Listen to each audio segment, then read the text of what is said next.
Boris Karloff on Inner Sanctum Mystery. Brought to you by the makers of Carter's Pills.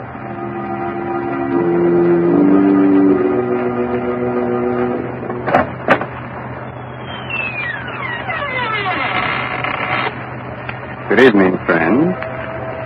Let me welcome you once more to the Inner Sanctum. This is Raymond, your host. Come in, won't you, and sit down? No, I'm not being polite. I'd prefer you to sit, you see, because within the next 5 minutes, you're going to be so weak in the knees that you won't be able to stand.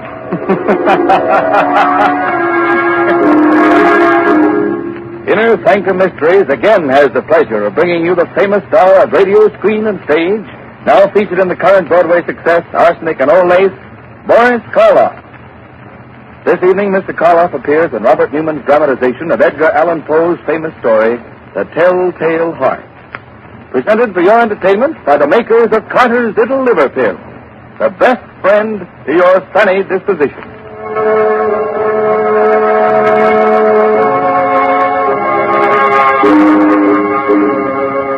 And now our story. A story based on a tale by the greatest master of the macabre that ever lived, Edgar Allan Poe. The story of a man who could hear not only every sound on earth, but even things that don't exist. So, turn down the lights, call in a friend or neighbor to keep you company, and listen to Boris Karloff as Simon in The Telltale Heart. It's early evening. The sun is just setting behind a range of low hills. On top of the nearest hill is a huge rambling building surrounded by park-like grounds. A road winds from its gates down to the little village below. Down this road comes a man. He's tall, gaunt, his hair snow white. He's so busy with his thoughts that he doesn't see the small, dark man who sits by the roadside. But just as he is about to pass him... Good evening. Huh? Oh, why, good evening. Nice evening, isn't it? Nice? Why, it's the most wonderful, perfect evening I'll ever know this side of heaven. You don't say. You can't know what it's like to feel as if you've just risen from the dead. As if your tomb was opened, and you were told that you could return to the world that you knew and loved. Can't I? You can't. You see, my name is Simon. I was a musician. 2 years ago, I went stone deaf. Suddenly. Completely. Do you know what deafness means to a musician? It's like dying. Or worse. Like dying and knowing that you're dead. Oh, I went to doctors, but they could do nothing for me. But finally, one of them sent me to see the doctor who has the place up on the hill here. Dr. Adair? Yes, Dr. Adair. He kept me with him for 6 months, and now I'm going home again. He cured you? You can hear? Hear? Listen. Listen hard, and tell me what you can hear right now. Nothing very much. The wind? Crickets? Crickets and the wind. Do you know what I can hear? I can hear the grass growing, the sap rising in the trees. I can hear the stars moving in their courses. I can hear things that no man ever heard before. Now, do you know why I said that this was the most wonderful evening that ever was? Yes, Simon. But I knew why before. You see, I just left the place up on the hill myself. You left there? You mean... When I was taken there, I was blind. Oh, your eyes, yes. I hadn't noticed before, but they are strange. Shall we walk on together? Simon? Just where did you plan to go? Well, I've been thinking about that for weeks now. All the weeks when I couldn't leave my room. I must get used to being able to hear again, gradually. From my window, I could see an old mill, just this side of the village. Yes, it's deep in the woods, deserted. There's moss on the water wheel. And the door hangs open by one hinge. You mean that you can see it from here? My eyes have become as good as your hearing. You thought of going there, living there? For a while, until I was ready to return to the world. Oliver, why don't you come with me? Then when we are both ready, we can go back together to the world. I could do that. Think of what it's going to mean, how much we're going to be able to help people. You with your sight and I with my hearing. Help them? Yes. Yes, of course. All right, Simon. We'll go to your old mill.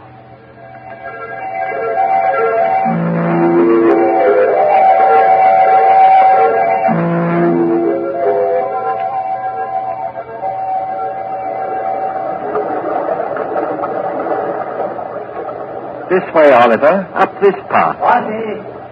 What? Someone's coming. The farmer, he seems to be looking for something. Good evening. I'm looking for my cow. Have you seen her? Well, what kind of a cow is she? A brown and a white one with a crooked horn. Wait. I hear her. She's grazing in a field on the other side of the woods. Hear her? That's almost a mile from here. I have good ears. Good. You must have ears like a fox. But that field, that's the squire's. How did you get there? You think someone took her? Who would? Well, it's the squire's land, but he's the richest man around here. Why should he have taken my cow? Wait a minute. Let me see. Yes, I do see someone with your cow. He's just leaving her. You can see that? Right through the woods? I have good eyes. Who is it? What's he like? Is he tall, wearing a brown jacket? Yes. I knew it. It's the squire. He's trying to steal my cow. I'd better go get her. Thank you very much. Perhaps I'll see you both again. Perhaps. We'll both be staying around here for a while there in the old mill. Why did you tell him that, Oliver? Did you really see the squire taking his cow? I saw what he wanted me to see. What do you mean? He hates the squire because the squire's rich and he's poor. But what? Never mind, Simon. Shall we go on to the mill? Here we are. And it's just the way I knew it would be. Quiet, peaceful, no noises, just sound. And even those are dulled by the waterfall. Yes, it's just the way I knew it would be, too. Dark, dank. The home of the rats and spiders. We'll be happy living here with them. Happy with rats and spiders? Why? Because they're like me. Rats see in the dark, and spiders spin webs. I don't understand you, Oliver. Must you always see the worst, the most evil side of everything? Always. But why? Don't you love people? Don't you think that this is a good world? A good world when I was blind for more than 2 years. But whose fault was that? What difference does that make? I was blind. And did anyone care that I was? No. Love people. I hate them. But, Oliver, that's wrong. You've no right to hate anyone or anything. What's that? It sounds like wings, like... Yes, there it is, there. A swallow. Why, it's frightened, trying to get out. Why, it's beating itself against the wall and... Oh, poor thing, it hurt itself. Fallen to the ground. I'd better catch it. Is it badly hurt? No, I don't think so. Oh, just this one wing. Let's see. Perhaps we can put a splint on it, heal it. You think so? Here, Oliver. But be gentle. It's still terribly frightened. I will. Oh, Oliver! What are you doing to the bird? Doing... Blood, you've crushed the swallow, killed it. Why, so I have.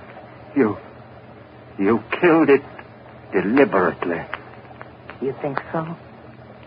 I told you we all have some badness deep inside us. Even you.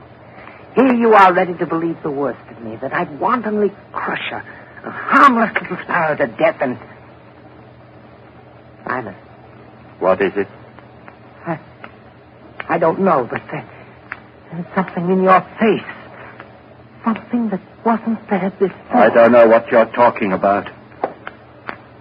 I'm going up to bed. Simon! Simon, wait! It wasn't he that was blind. It was I. Oh, he's bad, evil, clean through. He's like one of the spiders he loved so much, lurking here and spinning cunning webs to catch innocent people in. And what he saw in my face just now, there was something there. Something that wasn't there before. Death. Why did this have to happen to me? I was so happy just a little while ago. I loved everyone, the whole world. And now I have to kill him. And here I am, friend, Raymond, your host in the inner sanctum, who also loves everyone. So, Simon has decided he must murder his companion. Not because he wants to, but in order to keep him from spreading the hate and evil he seems to love. That's a charming idea. But if Oliver's eyes are as good as he says they are, good enough to see death in Simon's face, how will he be able to do it, Quite a problem, isn't it? Well, Raymond, everyone has problems. It's the answer that counts. It certainly does, Mr. Hurley, in a mystery drama. Yes, and in a domestic drama, too. If you don't believe it, listen to what Agnes Vale says to her husband at the dinner table. Oh, Bob, you haven't said a word about the cake, and I baked it especially for your birthday. After 30, no one wants to be reminded of birthdays. That's silly. Besides, a person's only as old as they feel. Well, if that was the case, I'd be about 60. You mean 90. No one could save up the grouch you've got in only 60 years. If you felt as irritable, low, and out of sorts as I have lately, you'd be grouchy, too. Of course I would. Anybody would. So the thing to do is not to feel that way. What can anyone do about it? Very simple, my dear. Try Carter's little liver pills. Right, and when you don't feel good, try Carter's little liver pills. They do the work of calomel but have no calomel in them, for they are simple pills made of vegetable drugs. They wake up the flow of one of our most vital digestive juices. When this vital juice flows at the rate of 2 pints a day, it helps to digest our food and bring back the glorious feeling that goes with regularity. Then most folks feel like happy days are here again. But be sure you get the genuine Carter's little liver pill.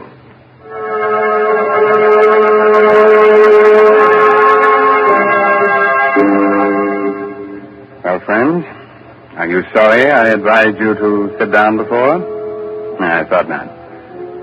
You still want me to go on with the story of the Telltale Heart? Very well. It's a little later that same evening, and Simon is sitting in the upper story of the old deserted mill, waiting, listening.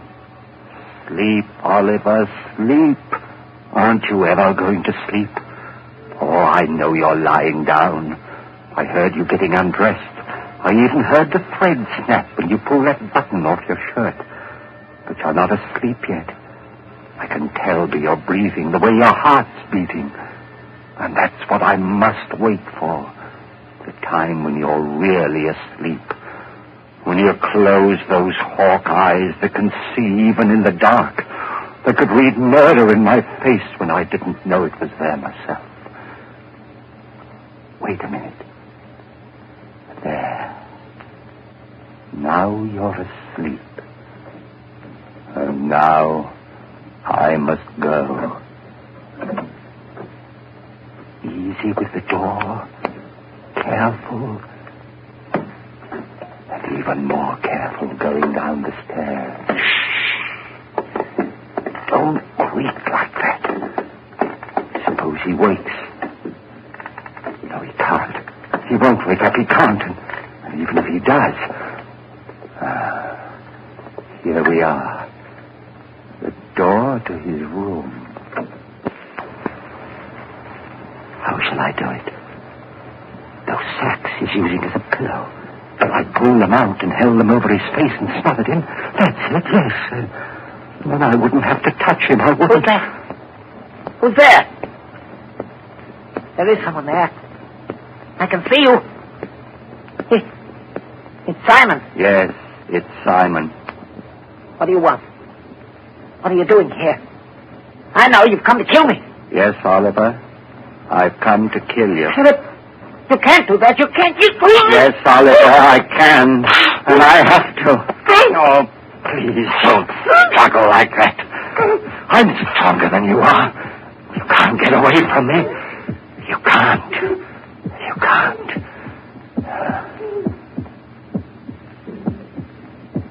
That noise. Hear it? It's your heart. Beating, pounding, driving the blood through your veins. It's beating more slowly now. Slower and fainter. Running down like a tired clock. And I'm not going to let you go until it's stopped. So don't struggle. Don't struggle, please. Just a few seconds more. I can hardly hear it now. Just a faint, throbbing murmur. And now, even that's gone. Yes, it's stopped. And you're dead. Oliver, listen. I didn't want to do it. I didn't, but I had to. You were only interested in hurting people. That's why I had to do it. And that's why I'm not going to give myself up or confess that I killed you, because I could still help people. You understand, don't you? That's why I must get rid of your body, hide it somewhere. Oh, what am I to do with you? I know. I'll keep you here, tear up the floor and hide you underneath it. Yeah. Let's see now, this crowbar. And this one here, there. That should be big enough. And now, in you go.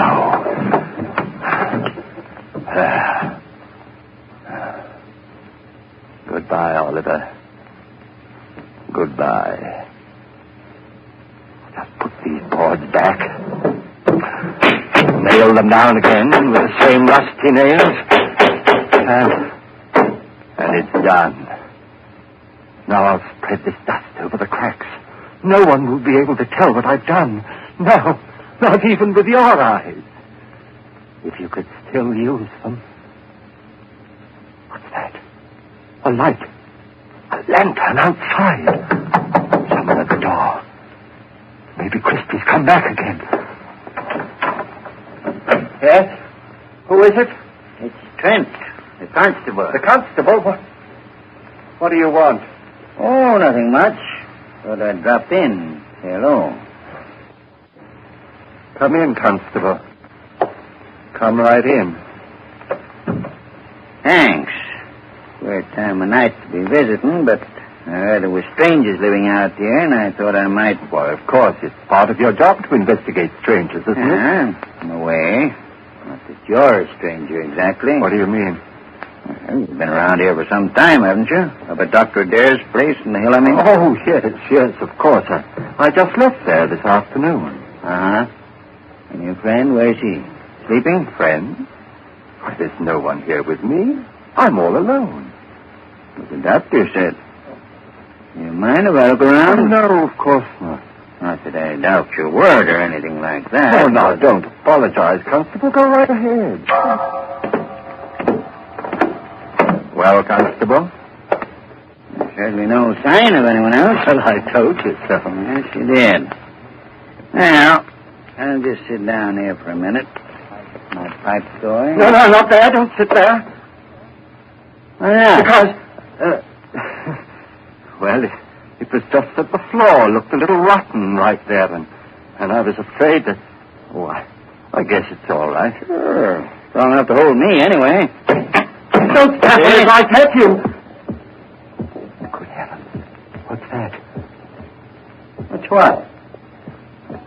That throbbing. That noise. Beating away like... I don't hear any noise. But you must, you... Ah, those ears of mine. Sometimes they're too good. It's just your watch ticking. Watch? I haven't got a watch on me. You haven't? But then what? Oh, look, Constable, I could use a bit of exercise. Suppose I walk you back to the village. Well, that's mighty nice of you. You glad to have your company. But there's no hurry, is there? Just let's sit there for a while. I don't want to sit. Constable, will you come now? Now, this minute. If you don't, I don't know what I'll do. Hey, you have gotten yourself into a state. Is anything the matter? No, of course not. It's just that I get nervous, restless, and you won't mind if I walk up and down right here, will you? It'll make you feel any better. Go ahead. Thank you. This floor, it is noisy, isn't it? It's noisy enough. Constable, this lever here, I've been wondering about it. What's it for, do you know? Yes, I think it opens the sluice, starts the middle wheel turning. It does? Then let's try it. See if it still works. There. Yeah, still works all right. Quite a racket, too. You're not loud enough still. Constable, for heaven's sake, will you come now and leave here with me? If you don't, I'll go back. Look, there's no need to get so excited. I'm not excited. I'm perfectly calm and quiet. Will you come now, right away? But I told you. I know what you're doing. Sitting there, pretending you haven't heard, making me stay here and listen to it, beating louder and louder and louder. All right, I confess. I killed him. I killed him! His body is right underneath you, under the floor. I killed him, and that noise you hear is his heart.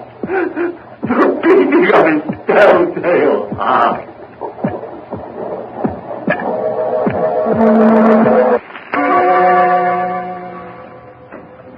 Hello, Dr. Adair. Oh, Constable, hello. Well, did you find them? Yes, Doctor. I'm glad. Some of my boys will be bringing the other one, Oliver, along in a little while. Bringing him? What's the matter with him? Well, sort of. They were in the old mill by the river.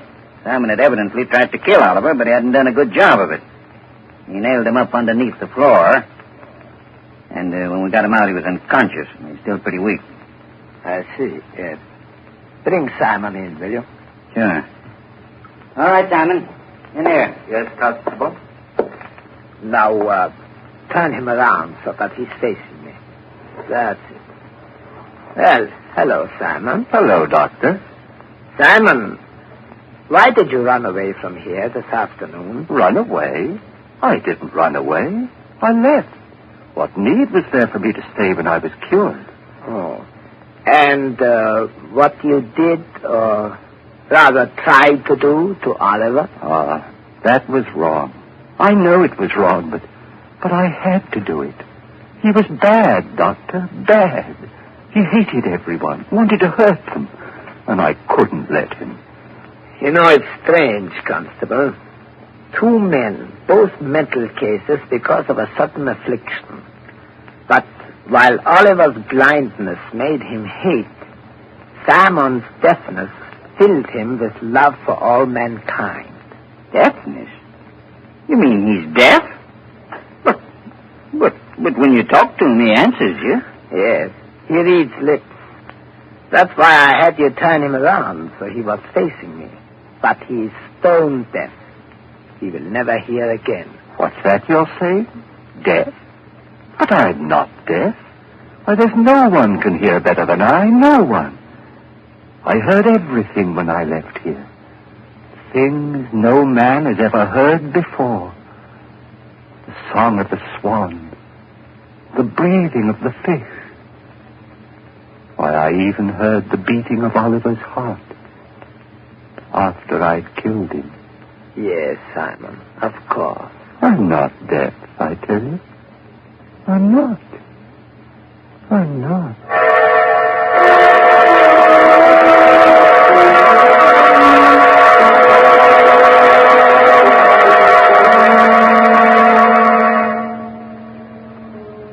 So, Simon did hear all the things he said he did. Even the beating of the telltale heart. And not with his ears, but with something else deep inside his poor, sick brain. Speaking of telltale heart, I'm sorry, it's not hard at all. It's just Mr. Hurley's knees knocking together. And if you think you're kidding, Raymond, you're crazy. Oh, I'm not kidding, Ed. In Mr. Karloff's audiences, that's the equivalent of applause. Since everyone's generally much too scared to show the usual approval with their hands. So we won't take any chances. We'll just use words and say, thanks, Boris Karloff, for your splendid performance of tonight's dramatization of Poe's The Telltale Heart. It was a pleasure, Raymond, to be able to bring our friends one of the world's most famous stories. And I'm very grateful to Everett Sloane as Oliver and Santos Ortiaga, who played Christie, for the help they gave me. So now, I suggest that you listen to Ed Hurley, who has some helpful advice for which you may be very grateful. This is Raymond again, your host, getting ready to close that door to the inner sanctum and say goodnight until the same time next week. In the meantime, if you care to do a little bloodthirsty reading, try this month's Inner Sanctum novel, I'll Eat You Last. It's the Brandon.